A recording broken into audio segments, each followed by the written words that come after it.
वाठोडा येथे देशातला महत्त्वपूर्ण सिम्बायोसिस कॉलेज आपल्या नागपूर शहराच्या वाठोड्यामध्ये 4 वर्ष अगोदर सुरू झाला आहे। इंटरनॅशनल लेवलचं आपलं ते सिम्बायोसिस आहे, परंतु काही काळापासून या 2-3 वर्षापासून सिम्बायोसिसच्या समोर काही गांजा, काही हफीम अशा प्रकारचे पदार्थ विकण्याचा धंदा, हा गोरखधंदा फार मोठ्या प्रमाणात सुरू झाला आहे।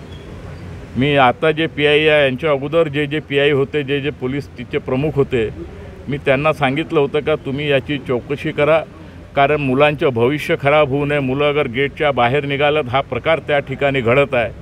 अनेक मुस्लिम कोणीतरी आहे, त्याच्यापाशी WBMची गाडी आहे, तो त्या माध्यमातून तिथं सप्लाय करते, हेही सुद्धा मी पोलिसाला सांगितलं होतं।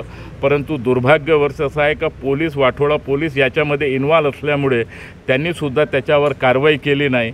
आज तुम्ही वर्तमान पेपरला वाचलं असेल, पोलीसचा एक हवालदार तो उडीसामध्ये गेला, उडीसामध्ये गाडी घेऊन गेला आणि तिथून 2200 किलो गांजा तो उडीसावरून नागपूरला आणत होता। आणि नागपूरला आणलं म्हटल्याने वाठोडा पोलीसच्या तो सिपाही असल्यामुळे वाठोडा पोलीस स्टेशनमध्ये तो माल आणत होता। आणि तो मधामध्ये उडीसा पोलिसांनी त्याची गाडी जेव्हा चेक केली आणि गाडी चेक केल्यानंतर त्याच्यामध्ये 2200 किलो हा तिथं गांजा त्यांनी पकडला। आणि त्यांची जानकारी त्याचा जेव्हा PCR त्यांनी घेतला आणि त्यांनी सांगितलं का मी वाठोडा पोलीस स्टेशनमध्ये, नागपूरच्या पोलीस स्टेशनमध्ये मी एक हवालदारच्या रूपाने काम करत आहो, आणि म्हणून पोलीस कमिशनर साहेबांनी त्याला तडकाफडकी सस्पेंड नाही तर त्याला डिसमिस केलं।